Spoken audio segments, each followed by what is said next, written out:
DW Africa Link. When I was growing up, I heard the Swahili saying, urembo ni gharama, which means beauty comes at a cost. Imagine that. And let's be honest, everyone wants to feel confident in their own skin. But how far are you willing to go? There's growing outrage in Nigeria after the death of socialite Elena Jessica, who hoped to enhance her body with cosmetic surgery. According to the British Association of Aesthetic Plastic Surgeons, buttock enlargement surgery, also known as Brazilian butt lift or simply BBL, is the fastest growing cosmetic surgery procedure, but also one of the most dangerous. So, is the pursuit of the perfect body worth the risk? That's what's coming up. I'm Lucy Riley, and this is Africa Link, the podcast that brings you the stories that matter. Africa Link, every weekday here on DW.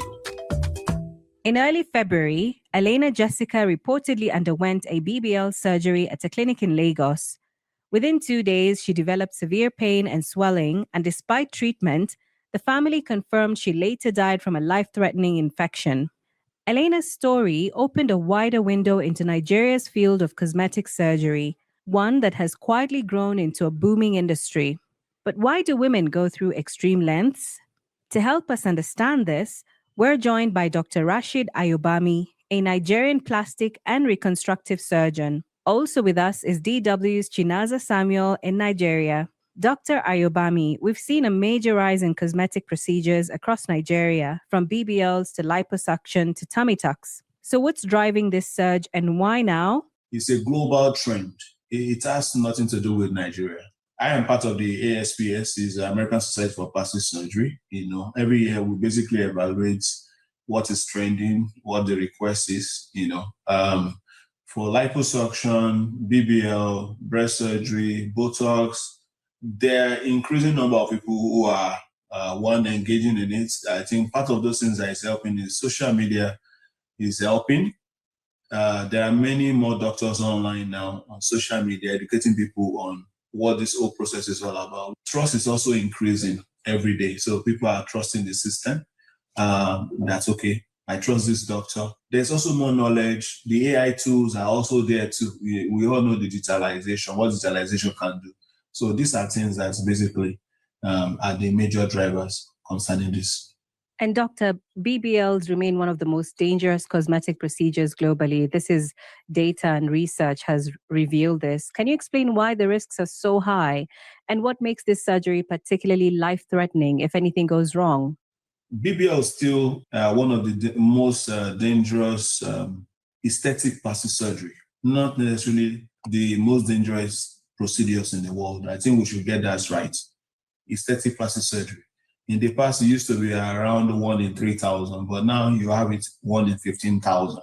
In my own experience, I will only talk about what I do. I try to explain the risk in layman's language. But definitely, you don't want to tell a patient you can die. I'm not sure any surgeon will want to tell any patient you can die. You still have to talk about it. There's fat embolism. We all know about it. The majority of patient deaths were fat embolism. You explain to them, in fat embolism, fat is being grafted into blood vessel. Fat embolism goes straight into the lungs, into the heart. That's the end. However, fat should be grafted under the skin or above the muscle. Let me bring you in on this, Chinaza, to paint a clearer picture for us. Take us through the timeline. What do we know so far about the circumstances surrounding Elena Jessica, the socialite's death?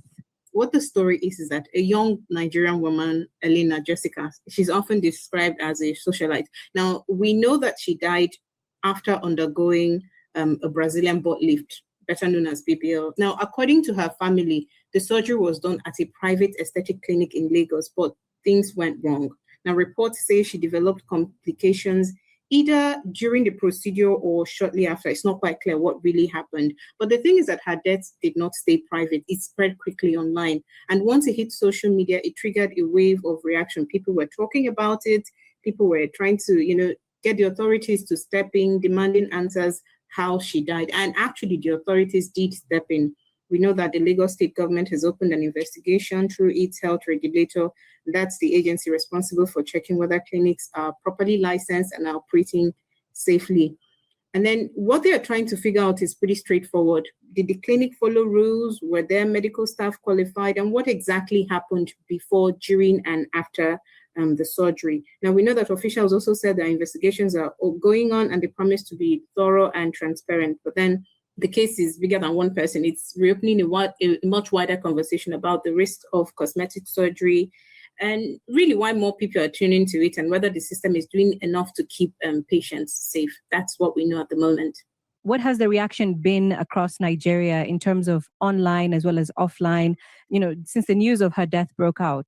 Yeah, so what we do know is that since the news of Elena's death broke out, it's been a mix of grief, outrage, and a bigger conversation around beauty, safety, and responsibility. One of the first things I saw that people were quick to share the videos to say, don't do BBL. You see how bad BBL is. In fact, I heard a guy say, oh, this lady did BBL and after 2 days, it burst everywhere, scatter. That's a normal slang here. And so for her friends and family, people were really sad, and a lot of people were angry as well. On social media, people are calling for a full investigation and accountability, especially from the clinic involved, because people say that other people have died in that clinic as well. So they're also using the moment to warn about the risk of cosmetic surgeries, particularly BBL. And then there's a side to the conversation where people are questioning the pressure on women to look a certain way and whether that's pushing them to risky procedures if we're uncomfortable in our own bodies, and that's what's pushing people. So generally, people on social media, people on the ground here are angry, outraged about the death, and questioning the pressure women go through to look a certain way. I'd like to loop you back in, Doctor. From a surgical standpoint, what complications in BBL procedures tend to be the most fatal? So, well, definitely the most fatal complication from the BBL, just like you have said, is BBL itself, because in BBL, what you are basically doing is that you are trying to transfer fat into the butt, either for contouring, for correction. And I think that's the part that many people don't know. They talk about BBL as if the only thing they do about it is sometimes we use it for correction also. But definitely when the fat is actually being transferred inside the vessels of the butt, then it can be fatal. Otherwise, it's a safe procedure if you have the right technique, right instruments, you are smart about it, or you have the right training. So definitely if you transfer the fat into the vessels, the patient will end up with a fat embolism. What are the absolute non-negotiable safety standards that any patient should insist before going ahead to do the BBL? Visiting the surgeon or the doctor, asking questions, the professionalism, the experience of the surgeon. That should come from the side of the patient. Sometimes also online review about the surgeon is also very, very important. Then when you get to the clinic also, you ask questions from the surgeon, because you should have done some little check about the procedure you want to do. You want to do heart surgery. You should have done some little work. Then ask the doctor to explain some things to you. The next thing you want to do also, as per the clinic, you need to understand why the patient wants to do that procedure. We always ask that question in our clinic. Why do you want to do this? Are you trying to do it because of your friends or your boyfriend, or someone is pressurizing you to do it? We want to insist. We will ask you and we'll write it down. Because sometimes what we'll notice is that some of the patients that come back to complain, they are being pressured by other people. My friend's body is better than my body. I was like, but if that your friend is the one you are looking, then you should have asked that friend to do the surgery. I always tell them that in response, So I will want to know the reason why they want to do it. And people come in for different reasons why they want to do the procedure. The public is always easy to say, oh, it's because they of another man. Well, I think those ones are there are a lot of reasons why people do this procedure. Well, the truth of the matter is that the other reasons might not be known, because people who are doing it be willing to really tell you what is at the back of their mind. But for many, when they come, they talk about self-esteem. Some of them, they have a clothing line. Some of them because of their job. Some just want to look good. There are some also that have lost relationship. So some people who are, they were married before, now they are divorced. They feel that, okay, now I want to go out again. I want to be able to expose myself without any problem. Look good, feel good about yourself. Those are some of the many reasons. Some also come because of corrective measures. They've had what we call injection abscess when they were young. They are now coming, can you hear me, to use the fat to graft it. Some after childbirth. These are reasons. They just do the BBL as a complement. Now, there are tests or investigation the hospital will also request. So like in our own clinic, we have a lot of tests. We do ECG, we do echo, we do chest X-ray. We ensure your blood pressure is well controlled. We ensure if you are diabetic, we want to ensure that is good. We also want you to understand the risk involved in the procedure. There are specific risks we will tell you. The other thing is that when they are done with us also, we have what we call what you need to know. So what you need to know is everything about the procedure, written out in black and white, which is also shared to the patient to take home, read over it. Then we also have 2 more consultations, meaning that you are not rushing to take this decision. Go home, think about what you have decided, come back 2 more times within 2 months to decide, I want to go ahead with this procedure. These are the issues with the procedure. Come back, ask us questions. I feel that these are things that people should know. People should be aware. In that way, you have a consent from the patient. You have also done your own part, which is that you have the right skill, you have the right instruments. It should be an easy thing to do. I can really appreciate, the very many reasons that you've already given as to why Nigerian women and women in general just go ahead to go with this procedure, BBL, and even outlining the things that they need to be looking at. But I want to loop you back in, Chinaza. Do we have any sense of how common surgical complications or deaths from cosmetic procedures are in Nigeria? And how does this compare to what's happening globally? There is no reliable published national mortality rate for cosmetic surgery, and it's certainly not in Nigeria. So reporting about the issue is usually episodic. You just wake up one morning and you heard this happen, and then you wait another 1 year, 6 months, 8 months, depending, you hear something like that. Prior to the case of Elena, I do not know the last time I heard about someone dying from complications arising from a cosmetic surgery. But what we do see are repeated cases that are making the news, especially involving procedures like BBL. So there is no official figure. The pattern is clear enough, though, to raise concern, and that's really where the issue is. But then it's bad that without data, it's hard to measure how widespread the problem is, or even harder to prevent it, except for cases when it happens once in a while, like this has happened. Yeah, Chinaza, and also the doctor has mentioned some of the things that need to be upheld when it comes to the clinics themselves. But Chinaza, what do we know about the clinic involved? Its reputation. Have there been past incidents or any known red flags? In this particular case, we know it was done in a private aesthetic clinic in Lagos. I do not want to call the name. The clinic has responded and denied responsibility for her death, saying she was referred to further care. And that's where things stand for now.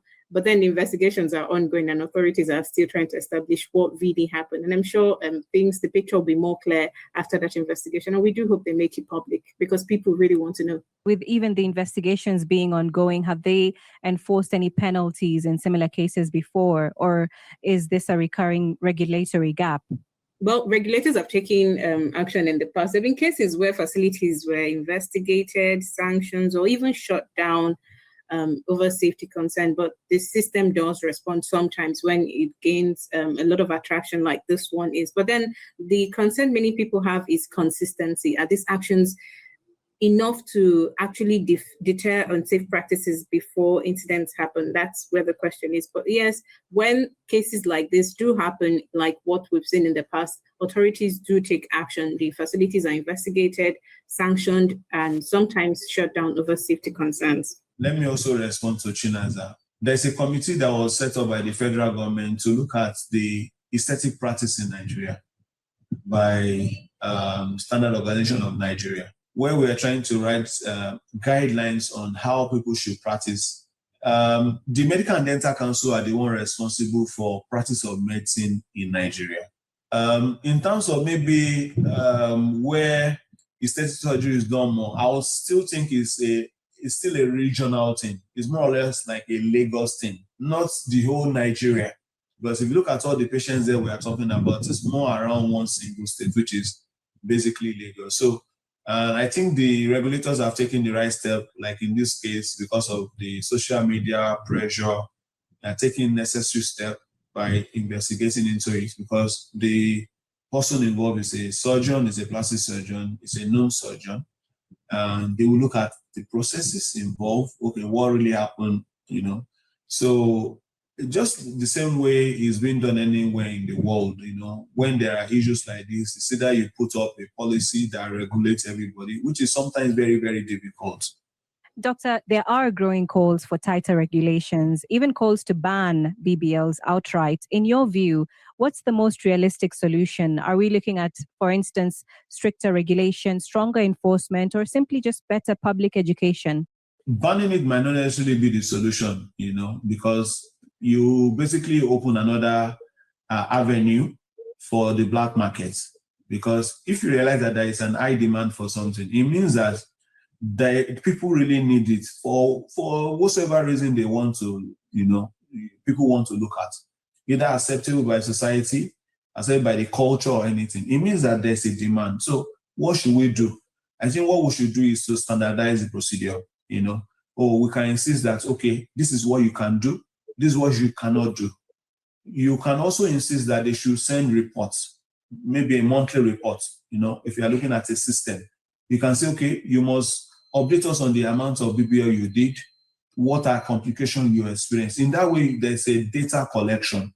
You can also, with data collection, you can help refine tune, you can identify facilities that are not doing well. You can insist the one that are not doing well to go learn from the facility that is doing well.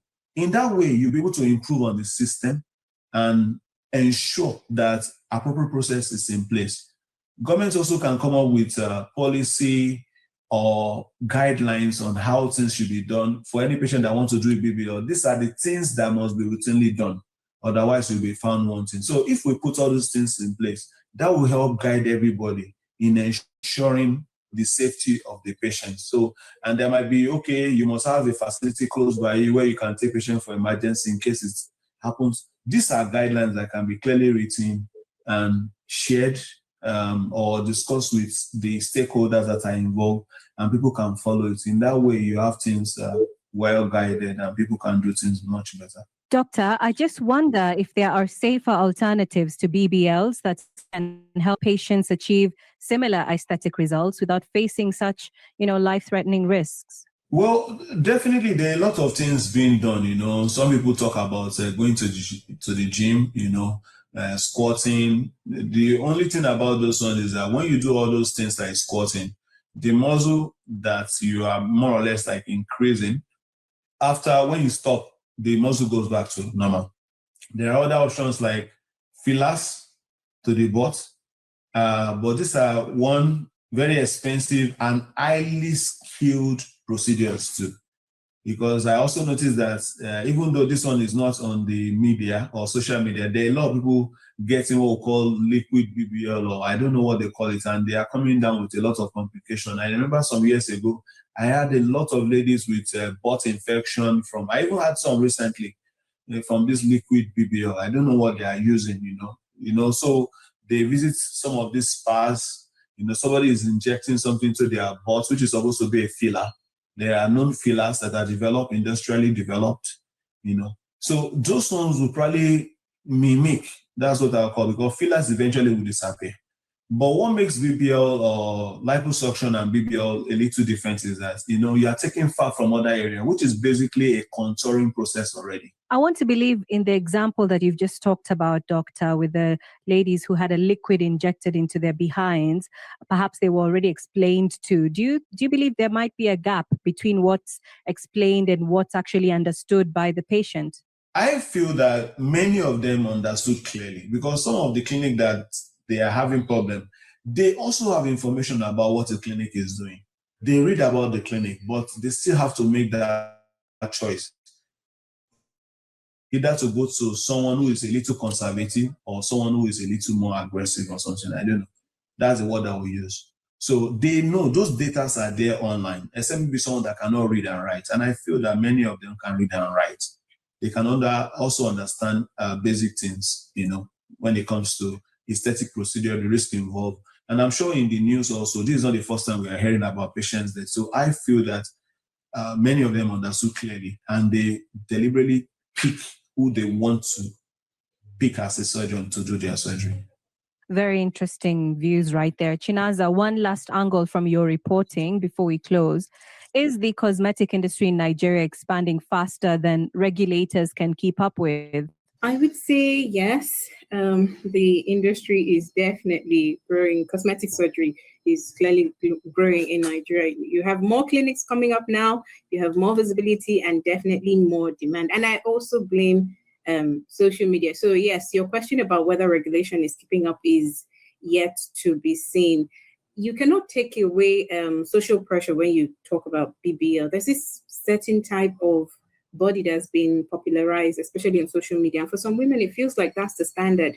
And you see, when you see influencers, celebrities, and even people around you achieving that look, you know, it can start to feel normal or even necessary. And I say this because I'm a woman, and maybe at some point I did feel that pressure. You know, I want to wear a bodycon gown, and I feel like this dress would have looked nicer on me if my, you know, if my stomach were flatter and my backside was any bigger. This dress will look, more nice on me. So there's that pressure. And it's the same for many other women, if we really want to be honest. There's an economic angle to it. For some people, it's tied to appearance. For some people, it's tied to opportunity, whether it's influencing, entertainment, or social, or just social visibility. There is pressure, and the need for regulation needs to match the pressure that we're getting now. And finally, Doctor, a closing thought on solutions. If you could recommend one immediate reform to improve patient safety in Nigeria's cosmetic surgery space, what would you prioritize? Well, that's a very tough question. So why I said the tough question was basically because how do you tell another plastic surgeon you don't know how to do your job? That's a very difficult one. Because while you're trying to put in regulation also to put everybody in one direction, it could also do some damage effects on the other places who have been doing the right thing, because you just pack everybody together and insist that everybody must do the same thing. Well, if that will give a general safety for everybody, then that should be. You can also have things like monitoring, hospital monitoring. You can also have registration of specific centers, and the regulators will insist that these are the only certified place, which is done everywhere around the world. These are the only certified place to do aesthetic plastic surgery. Then if there are continuous reports or incidents in a particular place, the regulators can go insist that no, you can no longer do this procedure anymore. Let people go to somewhere safer. Dr. Ayobami and Chinaza, thank you both for your time. Thank you for having me. Thank you. Get the stories that are shaping the continent here on Africa Link. You've been hearing from Dr. Rasheed Ayobami, a Nigerian plastic and reconstructive surgeon. Also with us was DW's Chinaza Samuel in Abuja. For many Nigerians, their reactions have been mixed. Here are some of those sentiments. For me, it builds confidence. It's. I've seen many people that do it, and it's okay. It's giving them that fitting, that at least nobody's body shaming you again. But if you don't have the money, you don't have the strength, it's if you don't mind, you don't go for it. Seriously, people that don't really appreciate God for creating them. If you really appreciate God for creating you, you will not think about BBL. But the reason why some of the ladies are doing it because some of their colleagues or mates don't body shame them finish, and some men, so they want to show that I also belong. I also have that backside that men are looking for. If you have the money and there's this particular side in your body or part of your body that you don't like, you can go for it if you like. If you feel like this, I want to change this part of my body. They have different types. So for me, I did not do, but if you are confident, you know what you lack and you have the money to go for it, it's fine. BBL is fake. There's the one I watched on video, but the lady went to do BBL. So the BBL, after 2 days, everywhere burst in her body. Both her lap, everywhere scattered. So BBL, I don't advise anybody to do that. BBL should be banned from this country because doctors are using the BBL to make money, and some celebrities, actors, actresses that are dying because of the BBL, and it's no good. I wanted to ban the government, do something about the BBL. Those were voices from across Nigeria, and they remind us how deeply this resonates. And it's clear the story doesn't end here. But we also want to hear from you. Share your thoughts with us on Facebook at DW Africa. Listen on Spotify or wherever you get your podcasts, and subscribe to the DW Africa YouTube channel so you never miss an episode. This show is co-produced and edited by Eddie Micah Jr. I'm Lucy Riley. Thanks for listening.